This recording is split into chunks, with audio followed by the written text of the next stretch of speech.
Welcome back to your Thursday edition of Humber News. I'm Anam Khan. Let's go to Amy Chen now for today's latest in the world of sports.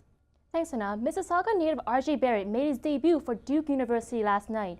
It was against the Rising Rams in his hometown in front of a sellout crowd of nearly 10,000. Galbraith has it knocked away. Here comes Barrett. He's going to go by and go. R.J. Barrett wasted no time showing why he's the #1 rated college basketball player. He led the Duke Blue Devils to a win in their first exhibition game of the season against the Rising Rams. The game was the first of 3 in Canada, with the Blue Devils set to take on the University of Toronto tomorrow night and McGill University on Sunday. Here in the building. Now they're cheering for R.J. Barrett. How did it feel to be home and playing in a Duke uniform in Mississauga? I mean, it feels great. You know, I get to play for my dream school. Duke won 86-67, and Barrett led the team with 34 points. The Toronto Blue Jays won their 4th game in a row last night, beating the Kansas City Royals to 6-5. Curtis Granderson blasted a grand slam in the 4th inning, which was his 2nd of the year and 10th of his career. Pitcher Marco Estrada gave up 4 runs over 6 2/3 innings, giving up 2 home runs to Royals catcher Salvador Perez. With the Jays far out of the playoff picture, these performances from Granderson and Estrada may help increase their value if the Jays decide to move them before the August 31st trade deadline.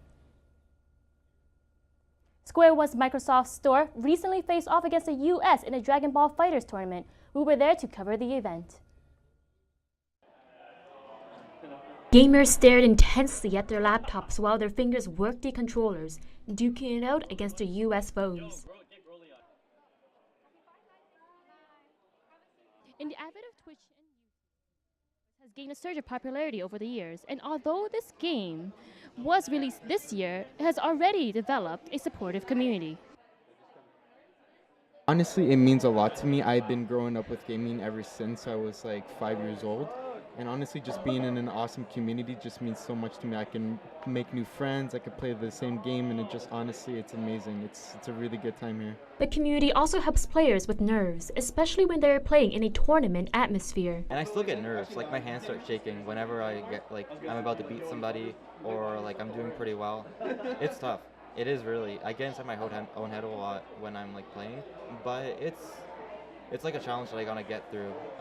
I still haven't really found a way to deal with it, but it's getting slightly better. For others, it's been a more serious experience. It's pretty tough because I have to work around my own work schedule because I work full-time, 9 to 5s, 5 times a week.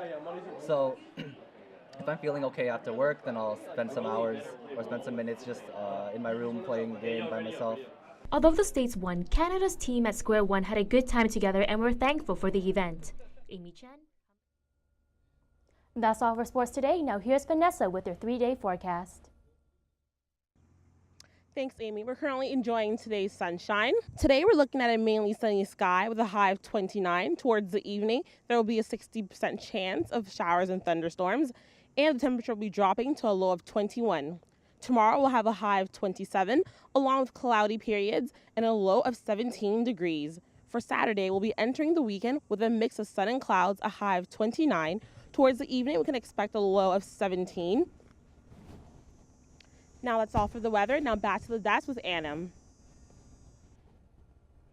Thanks, Vanessa. We leave you today with this. Canada's Wonderland made a couple of exciting announcements yesterday. They'll be building the world's fastest, longest, and highest roller coaster of its type, which will open in April. The theme park unveiled plans for the new ride yesterday, which will lift riders up a 75-meter track and drop them straight down, hitting speeds up to 130 kilometers per hour. The coaster will open under the name Yukon Striker.